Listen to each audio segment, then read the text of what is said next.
प्रेम को देख करके पति बोला, अरे मीरा तू तो पागल है, तेरे घर वालों ने मेरे साथ छल किया। राणा तुझे आज पता लगी है मैं पागल हूं, मैं तो बचपन से ही पागल हूं गोविंद भगवान।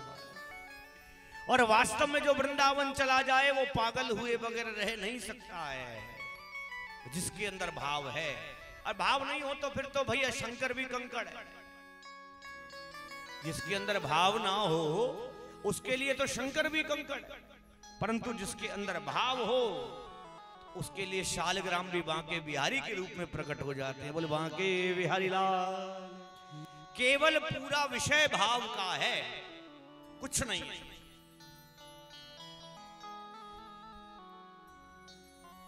हमने अपने आप को इतना सीमित कर रखा है कि हमारी क्षमता से बाहर दिमाग नहीं चलता। हमने अपने आप को कितना सीमित कर लिया। मेरा मंदिर है, मेरे भगवान है, यही पूजा करो, यही मेरा घर है, यही मेरे तीर्थ हैं। हमने केवल अपने को अपने मंदिर तक सीमित कर लिया और उस मंदिर की भी सेवा भी हम ढंग से नहीं कर पा रहे हैं। लोगों को आजकल बड़ी आदत हो गई देख देख करके दुनिया को ये श्री विग्रह रखने लगे। श्री विग्रह मतलब राधा कृष्ण जी की छवि ले आते हैं।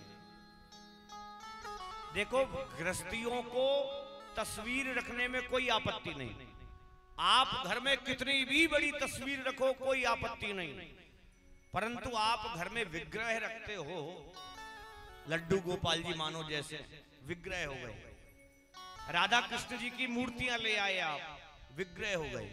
अगर आप अपने घर में इनको रखते हो तो आपको नित्य प्रति भोग लगाना अनिवार्य है, स्नान कराना अनिवार्य है, पूजा करना अनिवार्य है, शयन कराना अनिवार्य है। अगर आप इतना कर सकते हो तो लाओ, नहीं अगर सामर्थ्य नहीं हो तो केवल फोटो रख करके ही पूजन करो।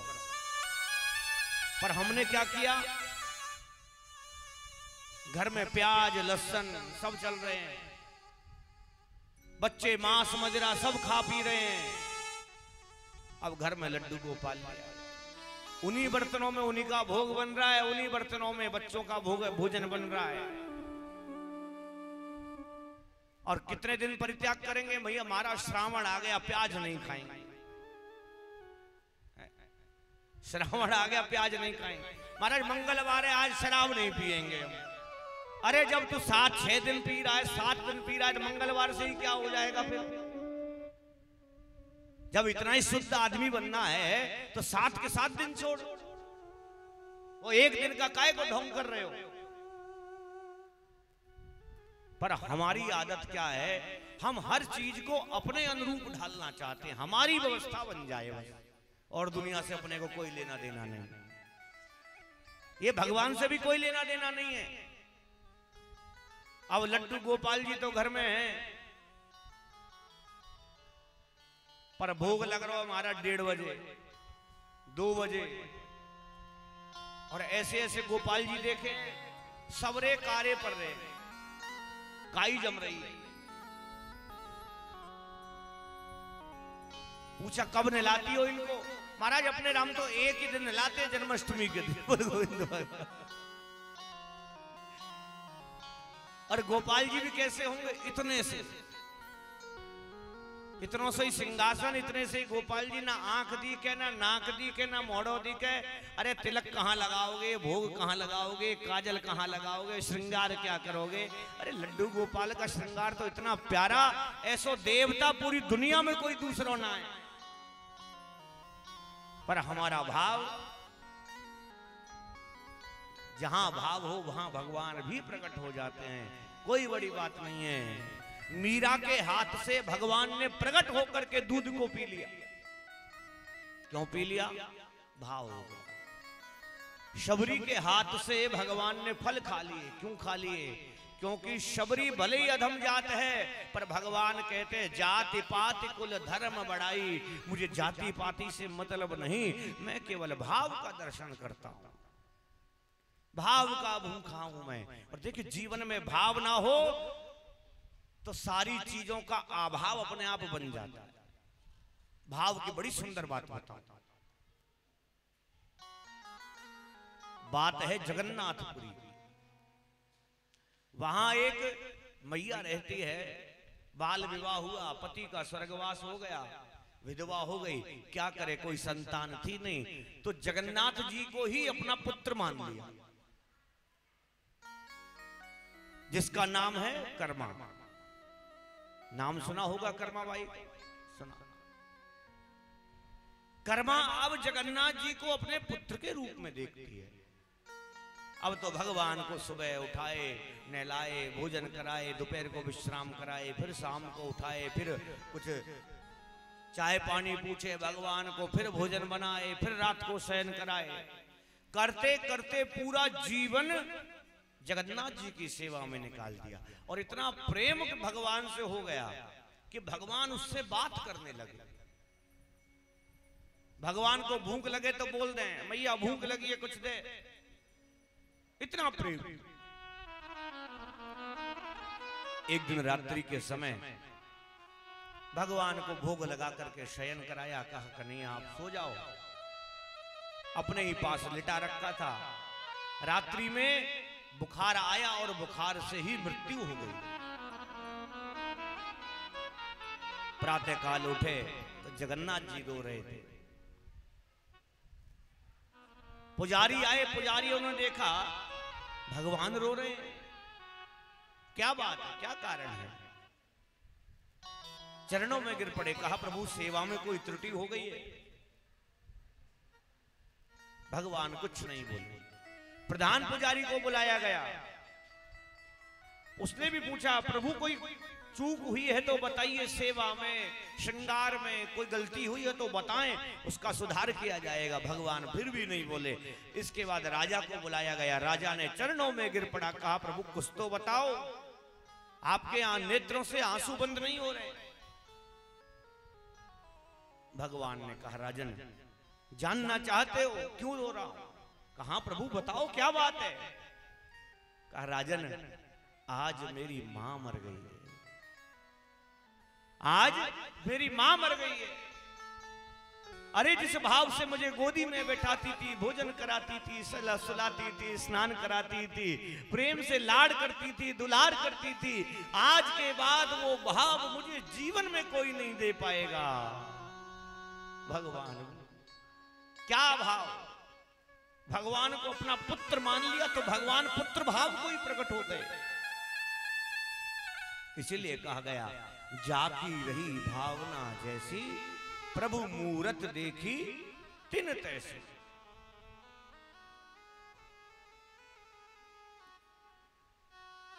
परीक्षित का जन्म होता है। उधर भगवान द्वारकापुरी की ओर जाते हैं। द्वारकापुरी में पहुंचे तो पूरा कुल कट कट करके गिरने लगा, लड़ाई हो गई भाइयों में। भगवान एक वृक्ष के नीचे बैठ करके यदुवंश का संहार देख।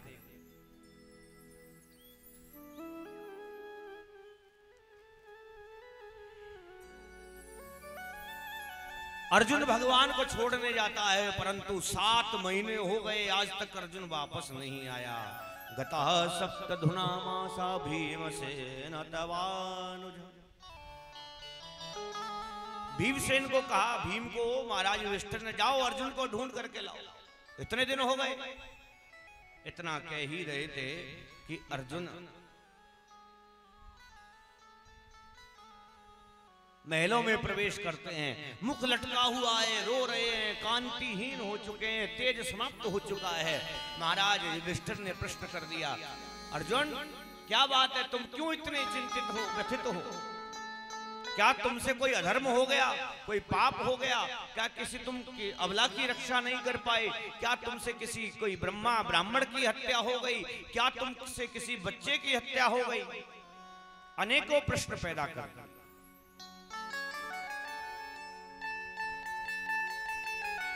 रोते रहे अर्जुन। महाराज युधिष्ठिर से कहा, राजन वंचितो हम महाराज हरिणा बंधु रूपिणा। वंचितो हम महाराज, जिनकी छत्र छाया में हम आज तक जीवित रहे, जिन कन्हैया ने हजारों बार हमारी रक्षा करी, आज वो कन्हैया भूमि को छोड़ करके जा चुके हैं और हम अनाथ हो चुके हैं, वंचित हो हम अनाथ हो गए।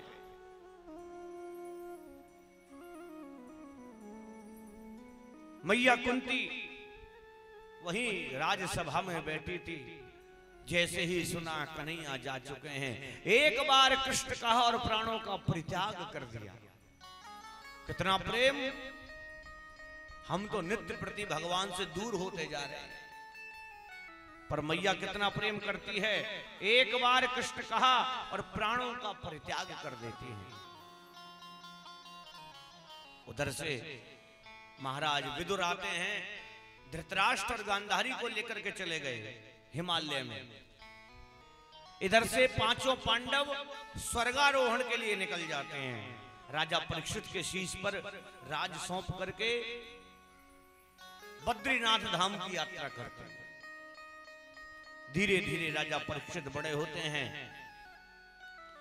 जब बड़े हुए तो एक दिन अपने राज्य का निरीक्षण करने के लिए घोड़ा लिया, तलवार ली, निरीक्षण करने चल दिए।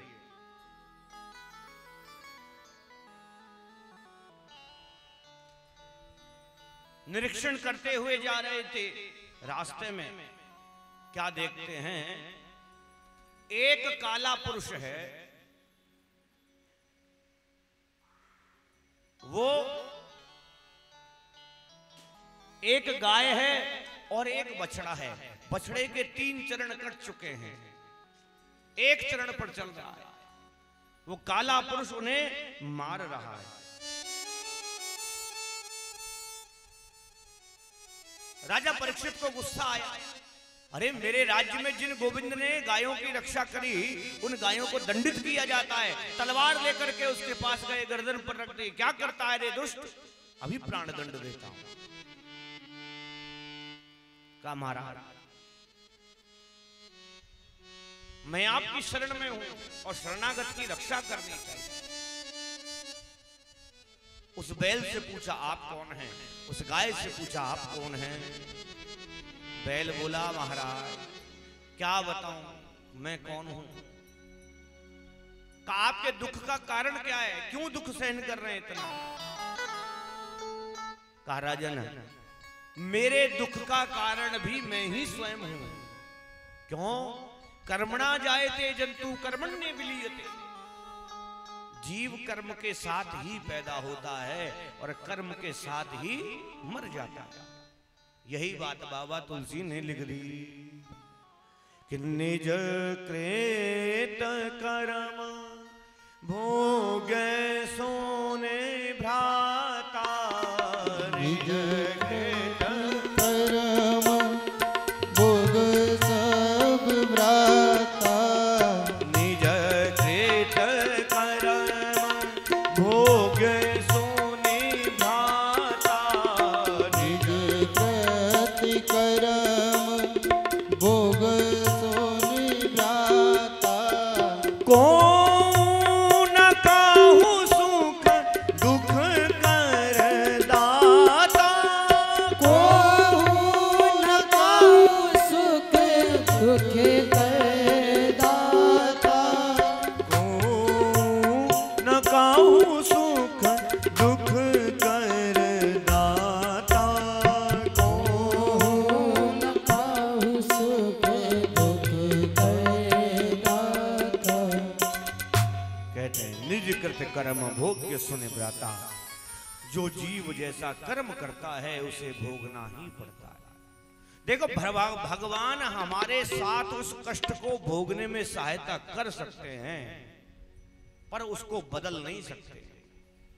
हम लोग ब्राह्मणों के पास जाएंगे, कुंडली दिखवाएंगे, महाराज ऐसा है ऐसा है ऐसा है।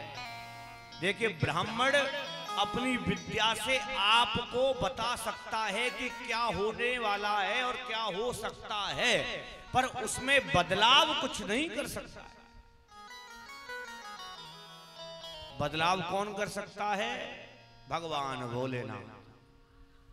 भावहि मैट सकई त्रिपुरारी। आपके भाग्य के लिखे को मेटने की सामर्थ्य केवल भगवान शंकर के अंदर है। उनका जो मंत्र है उसको क्या कहा गया? एक है मृत्युंजय मंत्र और दूसरा है मृत संजीवनी।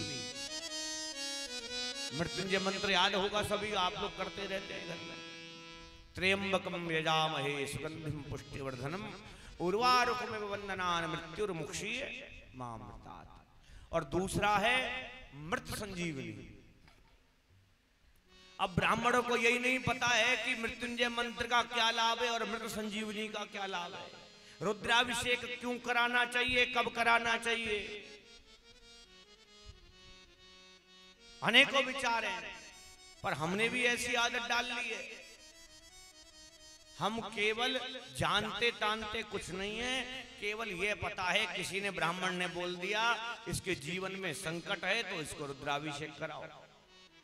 हमने भी ब्राह्मण को बुलाया, वो भी अपना 1.5-2 घंटा दूध की धार शिवलिंग पर चढ़ाई, जो मन किया बोल गए और चले गए। ध्यान रखें,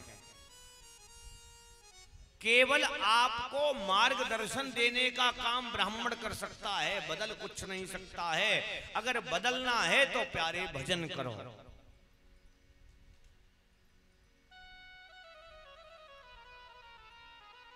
भजन ही आपको, देखो भजन का अर्थ क्या है?